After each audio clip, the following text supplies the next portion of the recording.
કહેવાય છે કે માતા પિતાના દિલ જીતીને બનાવેલા ઘરને ઘર કહેવાય છે અને તેમને દુઃખ આપીને તરછોડીને બનાવેલા ઘરને મકાન કહેવાય છે. પરંતુ આજના જમાનાના સંતાન ઘણીવાર ઘર બનાવવાના પ્રયાસમાં પોતાના વડીલોનો અનાદર કરે છે. આ વાર્તા એક એવા દીકરાની છે જેણે પોતાના વૃદ્ધ અને લાચાર પિતાને બોજ માનીને તેમને વૃદ્ધાશ્રમના દરવાજા પર છોડી દીધા. તેણે વિચાર્યું કે તેણે તેના જીવનમાંથી એક વધારાની વ્યક્તિને કાઢી નાખી છે, પરંતુ તેને ખબર નહોતી કે બીજા જ દિવસે તે વૃદ્ધાશ્રમનો માલિક તેના દરવાજા પર એક એવું સત્ય લઈને આવશે જે તેના પગ નીચેની જમીન હચમચાવી નાખશે. આ વાર્તા આપણને શીખવે છે કે આપણે આપણા માતા પિતાને છોડી દઈએ છીએ, પરંતુ તેમના દ્વારા કરવામાં આવેલા સારા કાર્યો અને આશીર્વાદ આપણને ક્યારેય છોડતા નથી. રાકેશ પોતાની નાની એવી દુનિયામાં ખૂબ જ ખુશ હતો. તેની પાસે એક સારી કંપનીમાં મેનેજરની નોકરી હતી, એક સુંદર પત્ની સુનીતા અને 2 સુંદર બાળકો હતા. તેની પાસે એક મોટું 3 બેડરૂમનું એપાર્ટમેન્ટ, એક મોટી કાર અને એક દરેક પ્રકારની વૈભવી વસ્તુઓ હતી જેની દરેક વ્યક્તિને ઈચ્છા હોય છે. પરંતુ આ બધું હોવા છતાં એક વાત હંમેશા રાકેશ અને તેની પત્ની સુનીતાને પરેશાન કરતી હતી. રાકેશના વૃદ્ધ પિતા 75 વર્ષીય હરિભાઈ, જે નિવૃત્ત સ્કૂલ માસ્ટર હતા, હવે તેઓ નબળા અને બીમાર પડી ગયા હતા. વર્ષો પહેલાં તેમની પત્નીના મૃત્યુ પછી તેઓ સંપૂર્ણપણે એકલા પડી ગયા હતા. તેમના પુત્ર સાથે રહેવા શહેરમાં ગયા. હરિભાઈએ પોતાનું આખું જીવન, તેમની બધી બચત તેમના પુત્ર રાકેશના શિક્ષણ અને એક સક્ષમ વ્યક્તિ તરીકે તેના વિકાસ માટે સમર્પિત કરી દીધી હતી. તેઓ એક સ્વાભિમાની અને સરળ માણસ હતા, જેમણે સદાય તેમના પુત્રની ખુશીમાં તેમની ખુશી જોઈ. પરંતુ રાકેશ અને તેમની પત્ની સુનીતાનો દૃષ્ટિકોણ અલગ હતો. તેઓ હરિભાઈને પોતાના ઘરમાં રહેલા ફર્નિચરનો એક ટુકડો માનતા હતા, જે તેમની આધુનિક જીવનશૈલીમાં બંધ બેસતો ન હતો. તેમને લાગતું હતું કે તેમના પિતાએ તેમની સ્વતંત્રતા છીનવી લીધી છે. તેઓ પોતાના ઘરમાં મિત્રોને આમંત્રણ આપી શકતા ન હતા, પાર્ટીઓ કરી શકતા ન હતા. તેમના પિતાની ઉધરસનો અવાજ, તેમની જૂની રહેણી-કરણી અને તેમની દવાઓનો ખર્ચ, આ બધું તેમને બોજ જેવું લાગતું હતું. સુનીતા ઘણીવાર રાકેશને ફરિયાદ કરતી, તારા પિતા ઘરનું વાતાવરણ બગાડે છે. બાળકો પણ યોગ્ય રીતે ટીવી જોઈ શકતા નથી. તમે તેમને કોઈ સારા વૃદ્ધાશ્રમમાં કેમ નથી મૂકી આવતા? ધીમે ધીમે સુનીતાના શબ્દોએ રાકેશના મનમાં ઝેર ભર્યું. તે પોતાના પિતાથી દૂર રહેવા લાગ્યો. તે ભૂલી ગયો કે આ એ જ પિતા હતા જેમણે તેને આંગળી પકડીને ચાલવાનું શીખવ્યું હતું, જેમણે પોતાની ઊંઘ બગાડી અને તેના સપના પૂરા કર્યા હતા. એક દિવસ રાકેશ અને સુનીતાએ એક નિર્ણય લીધો, એક એવો નિર્ણય જે કોઈપણ પુત્ર માટે શરમજનક હતો. તેણે તેના પિતાને વૃદ્ધાશ્રમમાં છોડી દેવાનું નક્કી કર્યું. તેમને ખોટું બોલતા કહ્યું, પપ્પા, શહેરની નજીક એક અદ્ભુત વૃદ્ધાશ્રમ છે. તમારા જેવા ઘણા લોકો ત્યાં રહે છે. તમને પણ ત્યાં સારું લાગશે અને ત્યાં તમારી સારી સંભાળ રાખવામાં આવશે. અમે તમને ત્યાં ફરવા લઈ જઈ રહ્યા છીએ. હરિભાઈ તેમના પુત્રની યુક્તિ સમજી શક્યા નહીં. તેમને લાગ્યું કે કદાચ તેમનો પુત્ર ખરેખર તેમના પોતાના ભલા માટે આ કહી રહ્યો છે. તેઓ ખુશીથી તેમની સાથે જવા માટે સંમત થયા. બીજા દિવસે રાકેશે તેમના પિતાને તેમની કારમાં બેસાડ્યા અને શહેરથી દૂર આશીર્વાદ વૃદ્ધાશ્રમ તરફ ગયા. હરિભાઈ તેમના પુત્ર સાથે આખા રસ્તે વાતો કરતા રહ્યા. તેને તેના બાળપણની વાતો કહેતા રહ્યા. જ્યારે પથ્થર જેવો હૃદયહીન દીકરો રાકેશ શાંતિથી ગાડી ચલાવતો રહ્યો. આશીર્વાદ વૃદ્ધાશ્રમ એક વિશાળ અને સ્વચ્છ સ્થળ હતું, પરંતુ તેની દિવાલોમાં એક વિચિત્ર ઉદાસી અને શાંતિ હતી. રાકેશે ગાડીમાંથી ઉતરી મેનેજર સાથે વાત કરી, કેટલાક ફોર્મ ભર્યા અને કેટલાક પૈસા અગાઉથી જમા કરાવ્યા. બધી કાર્યવાહી પતાવી તે ત્યાંથી જવા લાગ્યો. ત્યારે હરિભાઈએ તેનો હાથ પકડી લીધો. દીકરા, તું મને લેવા ક્યારે આવીશ? રાકેશે તેના પિતાની આંખોમાં જોયું પણ નહીં અને ઠંડા સ્વરે કહ્યું, જલ્દી પાછો આવીશ પપ્પા, તમે તમારી સંભાળ રાખજો. તેણે એક અવાજમાં કહ્યું અને તે પોતાની કારમાં બેસી ગયો અને ચાલ્યો ગયો. તેણે એકવાર પણ પાછળ ફરીને જોયું નહીં. વૃદ્ધાશ્રમના ગેટ પર ઊભેલ એક વૃદ્ધ માણસ, જેની આંખોમાં આંસુ હતા, તેણે પોતાની દુનિયા તૂટી પડતી જોઈ.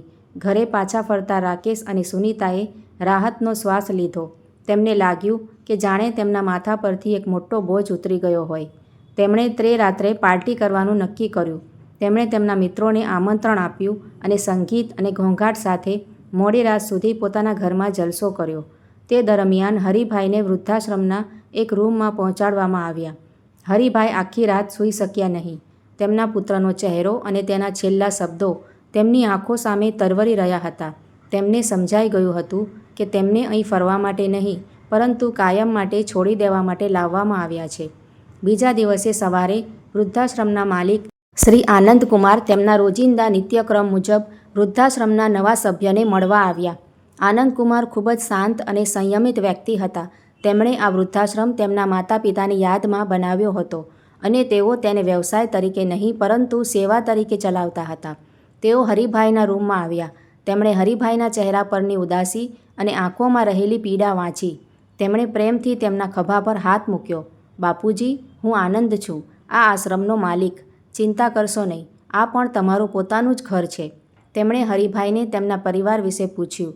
હરિભાઈનું ગળું ભરાઈ ગયું. રડતા રડતા તેમણે તેમના પુત્ર વિશે કહ્યું. તેમણે કહ્યું કે તેમના પુત્રને પોતાનું બધું જ આપી દીધું હતું અને આજે એ જ પુત્ર તેમને બોજ સમજીને તરછોડી ગયો હતો. હરિભાઈની વાત સાંભળી આનંદકુમારની આંખો આંસુઓથી ભરાઈ ગઈ. પરંતુ જ્યારે તેમણે હરિભાઈનું આખું નામ અને તેમનો ભૂતપૂર્વ વ્યવસાય, શાળાના શિક્ષક હતા, આ બધું સાંભળ્યું ત્યારે તે ચોંકી ગયા. તેમણે હરિભાઈનો ચહેરો ખૂબ જ નજીકથી જોયો. બાપુજી, તમે કયા ગામની શાળામાં ભણાવતા હતા? તેમણે ધ્રુજતા અવાજમાં પૂછ્યું. હરિભાઈએ તેમના ગામનું નામ કહ્યું. શું તમારું પૂરું નામ હરિનારાયણ શર્મા છે? હા દીકરા, પણ તમે આ બધું કેમ પૂછી રહ્યા છો? આનંદકુમારને લાગ્યું કે તેના પગ નીચેથી જમીન સરકી ગઈ છે. તે ખુરશી પરથી ઊભા થયા અને રડતા રડતા હરિભાઈના પગમાં પડી ગયા. ગુરુજી, તમે અહીં આ સ્થિતિમાં છો? હરિભાઈ આશ્ચર્યચકિત થઈ ગયા. બેટા, તમે કોણ છો? તમે મને ગુરુજી કેમ કહી રહ્યા છો? આનંદકુમારે આંસુ લૂછ્યા અને ચહેરો ઊંચો કર્યો. ગુરુજી, હું આનંદ છું, તમારો સૌથી નાલાયક વિદ્યાર્થી. આનંદ, જેને તમે હંમેશા કહેતા હતા કે તું એક દિવસ મહાન માણસ બનીશ. હરિભાઈએ તેમની ઝાંખી દ્રષ્ટિ દ્વારા તેને ઓળખવાનો પ્રયાસ કર્યો. તેમને યાદ આવ્યું કે વર્ષો પહેલાં એક ખૂબ જ ગરીબ પણ બુદ્ધિશાળી છોકરો તેમના ગામની શાળામાં ભણતો હતો. આનંદના કોઈ માતા પિતા નહોતા. હરિભાઈએ તેની સાથે પોતાના દીકરા જેવો વ્યવહાર કર્યો. તેમણે તેના મફતમાં ભણાવ્યો જ નહીં પરંતુ તેના આગળના કોલેજ શિક્ષણ માટે તેમના નાના એવા પગારમાંથી પૈસા પણ બચાવ્યા. તેમણે આનંદને શહેરમાં મોકલ્યો હતો અને કહ્યું હતું, દીકરા, એટલો મહાન બનજે કે તું હજારો લોકોને મદદ કરી શકે. તે જ આનંદ આજે શ્રી આનંદકુમાર હતો, એક સ્વનિર્મિત કરોડપતિ, દેશના એક મોટા ઉદ્યોગપતિ. વર્ષો પછી તેઓ તેમના ગુરુને તેમના બનાવેલા વૃદ્ધાશ્રમમાં આ સ્થિતિમાં જોઈ રહ્યા હતા. ગુરુજી, આ મેં શું જોયું? જે દીકરા માટે તમે રાત દિવસ વિદ્યાર્થીઓને ભણાવવાની મહેનત કરી હતી, તેણે તમારી સાથે આ રીતે વર્તન કર્યું. કૃપા કરીને મને માફ કરો. ગુરુજી, હું તમને આટલા વર્ષો સુધી મળી શક્યો નહીં. મેં તમને અવિરત શોધ્યા, પણ હું તમને શોધી શક્યો નહીં. તે દિવસે તે વૃદ્ધાશ્રમમાં ગુરુ અને શિષ્ય વચ્ચે એક એવું મિલન થયું જેણે જોનારા દરેકની આંખોમાં આંસુ લાવી દીધા. જ્યારે આનંદકુમારને ખબર પડી કે જે રાકેશ પોતાના પિતાને અહીં છોડીને ચાલ્યો ગયો હતો તે બીજું કોઈ નહીં પણ તેના ગુરુનો પુત્ર હતો. તેનું આખું શરીર બળી રહ્યું હતું.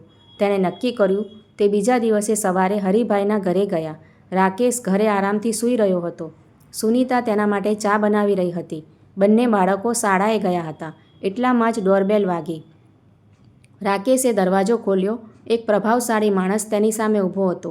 શું હું અંદર આવી શકું? આનંદકુમારે શાંત છતાં કર્કશ અવાજમાં કહ્યું. રાકેશે તેને અંદર આવવા આમંત્રણ આપ્યું. આનંદકુમારે તેના ઘરને ધ્યાનથી જોયું. પછી તે સોફા પર બેઠા. હું આશીર્વાદ વૃદ્ધાશ્રમનો માલિક છું, જ્યાં તમે ગઈકાલે તમારા પિતાને છોડીને ગયા હતા. આ સાંભળીને રાકેશનો ચહેરો ફિક્કો પડી ગયો. તેણે વિચાર્યું કે તે કદાચ વધુ પૈસા માંગવા અથવા ફરિયાદ કરવા આવ્યો હશે. જુઓ શ્રી, મેં બધા પૈસા જમા કરાવ્યા છે અને મારા પિતા ત્યાં પોતાની મરજીથી આવ્યા છે. શું તમને કોઈ સમસ્યા છે? આનંદકુમાર હસ્યા. એક સ્મિત જેમાં પીડા અને ગુસ્સો બંને હતા. તેણે કહ્યું, સમસ્યા મને નહીં પણ તમને જ થવાની છે. તમારો શું મતલબ છે? રાકેશે કહ્યું. આનંદકુમારે કહ્યું, તું મને કદાચ નહીં ઓળખે પણ તારા પિતા હરિનારાયણ મને ખૂબ સારી રીતે ઓળખે છે. તે મારા ગુરુ છે, એ માણસ જેના કારણે હું આજે આ પદ પર છું.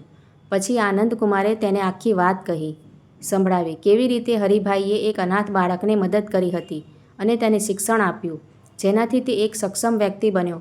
આ સાંભળીને રાકેશ સ્તબ્ધ થઈ ગયો. પણ ખરો આઘાત તો હજુ આવવાનો બાકી હતો. આનંદકુમારે આગળ કહ્યું, રાકેશ, તું જે કંપનીમાં મેનેજર છે તે મારી જ કંપની છે. તું જ્યાં રહે છે તે આખી બિલ્ડિંગ મારી છે અને તારી આ કાર પણ કંપનીના નામે છે, એટલે કે તે પણ મારી છે. તારા પિતાના આશીર્વાદ અને તેમણે મને આપેલું શિક્ષણે મને આ બધું આપ્યું. અને તું તેમના પોતાના દીકરાએ તેમને શું આપ્યું? એક વૃદ્ધાશ્રમ? આ સાંભળીને રાકેશ અને સુનીતાના પગ નીચેથી જમીન ખસી ગઈ. તેઓ પોતાની આંખો અને કાન પર વિશ્વાસ કરી શક્યા નહીં. જે પિતાને તેઓ બોજ માનતા હતા, તેમને આખી દુનિયા, તેમને આખો દરજ્જો તે જ પિતાના શિષ્યોમાંથી એક દ્વારા આપવામાં આવેલું દાન હતું. આનંદકુમારે શાંત પણ મક્કમ અવાજે કહ્યું, જો હું ઈચ્છું તો હું એક જ મિનિટમાં તમારી પાસેથી આ બધું છીનવી શકું છું. હું તમને રસ્તા પર ફેંકી પણ શકું છું, પણ હું એવું નહીં કરું, કારણ કે હું મારા ગુરુના દીકરાને નુકસાન પહોંચાડી શકતો નથી. પણ હવે તમે તમારા પિતાને રાખવાનો અધિકાર ગુમાવી દીધો છે. તેમણે રાકેશને એક તક આપી. તમારી પાસે 24 કલાક છે. કાં તો તમે હમણાં જ જાઓ, તમારા પિતાના પગે પડો, માફી માંગો અને તેમને પૂરા આદર સાથે ઘરે પાછા લઈ આવો અને બાકીનું જીવન તેમની સેવામાં વિતાવો, અથવા આ ઘર ખાલી કરો અને કાલથી કામ પર ન આવતા. પછી જુઓ કે માથે છત અને ટેકા વિના જીવન કેવું હોય છે. રાકેશ સંપૂર્ણપણે તૂટી ગયો હતો. તેનો ગર્વ અને અહંકાર બધું શરમના આંસુમાં ધોવાઈ ગયું. તે અને સુનીતા વૃદ્ધાશ્રમમાં દોડી ગયા. તેઓ હરિભાઈના પગે પડ્યા અને બાળકોની જેમ રડ્યા, માફી માંગવા લાગ્યા. તેના પિતા ખૂબ જ દુઃખી થયા. તેમણે તેમના પુત્ર અને પુત્રવધૂને માફ કરી દીધા. તેઓ તેમના પિતાને ઘરે પાછા લાવ્યા. તે દિવસથી રાકેશ એક બદલાયેલો માણસ હતો. તે સમજી ગયો હતો કે તેની સાચી સંપત્તિ તેના પિતા છે, જેમને તેણે કચરા તરીકે ફેંકી દીધા હતા.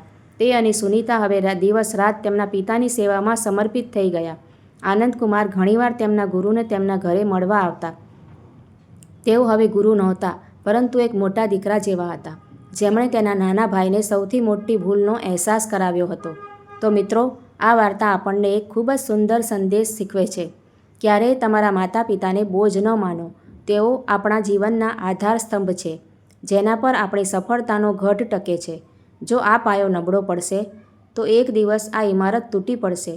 જો વાર્તા તમને ગમી હોય તો કમેન્ટ કરીને જરૂરથી જણાવો અને આ વાર્તાને લાઇક, શેર કરો અને ચેનલને સબસ્ક્રાઈબ જરૂરથી કરજો. વિડીયો જોવા માટે તમારા બધાનો ખૂબ ખૂબ આભાર છે. Thank you.